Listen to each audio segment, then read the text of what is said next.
Di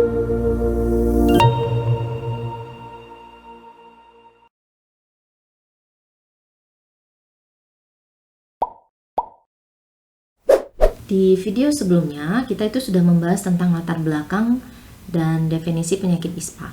Di video berikutnya kita akan bahas tentang pneumonia, influenza-like illness, influenza, kemudian cara penularan dan faktor resiko ISPA, serta pencegahan dan pengendalian ISPA.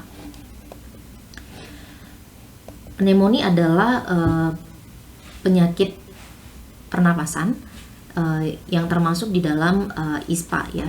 Jadi infeksi akut yang mengenai jaringan paru-paru atau alveoli.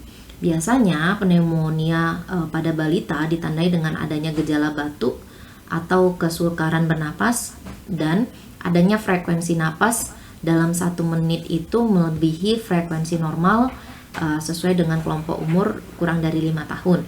Jadi kalau usia kurang dari 22 bulan itu frekuensi napasnya dalam 1 menit itu di atas 60 kali. Kalau 2-12 bulan itu di atas 50 kali per menit.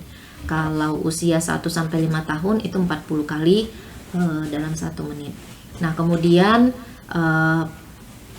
juga ditandai dengan adanya tarikan dinding dada bagian bawah ke dalam atau TTDK.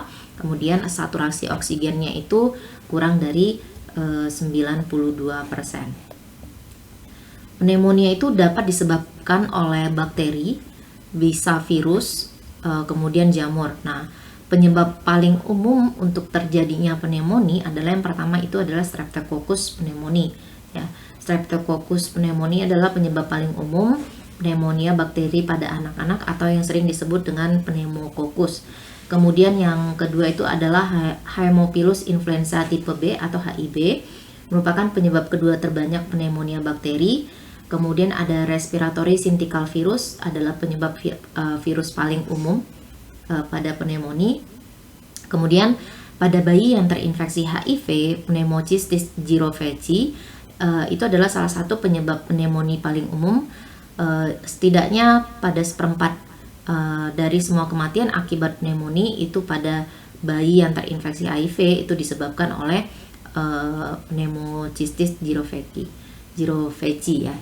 Nah, kemudian ada lagi yang termasuk di dalam ISPA itu dikenal dengan ILI, influenza-like illness ya, dan ada influenza. Jadi dua hal yang berbeda ya.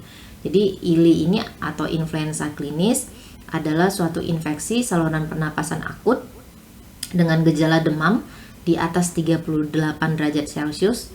Yang ini diukur ketika datang berkunjung ke puskesmas, kemudian batuknya nggak lebih dari 10 hari.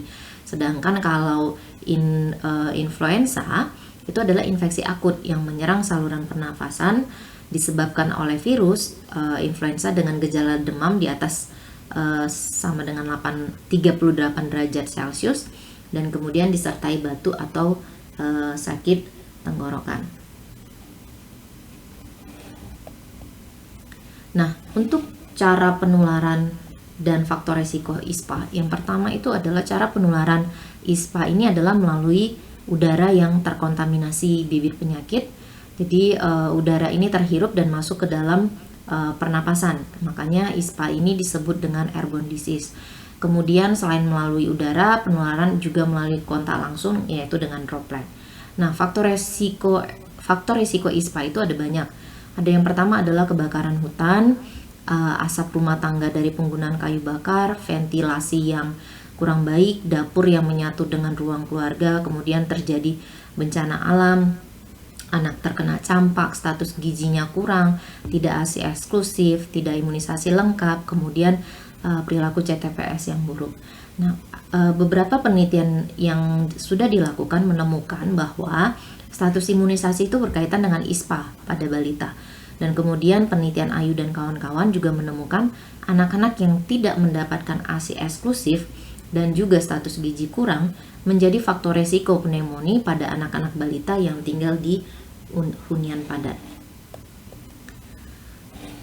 Nah, kemudian untuk pencegahan dan pengendalian ISPA, ruang lingkup pengendalian ISPA sesuai dengan struktur organisasi terbaru di Kemenkes itu terdiri dari yang pertama, pneumonia balita itu dilakukan penemuan dan tata laksana kasus. Pada influenza dilakukan kesiapsiagaan dan respon pandemi influenza. Pengendalian ISPA karhutla atau kebakaran hutan dan lahan dengan penanganan gangguan pernapasan akibat karhutla, kemudian dilakukan surveillance dan riset atau kajian, apakah dengan penguatan sistem informasi, surveillance atau kajian atau riset, kemudian adanya dukungan manajemen. Terima kasih sudah mendengarkan video ini. Selamat pagi, selamat siang, selamat malam.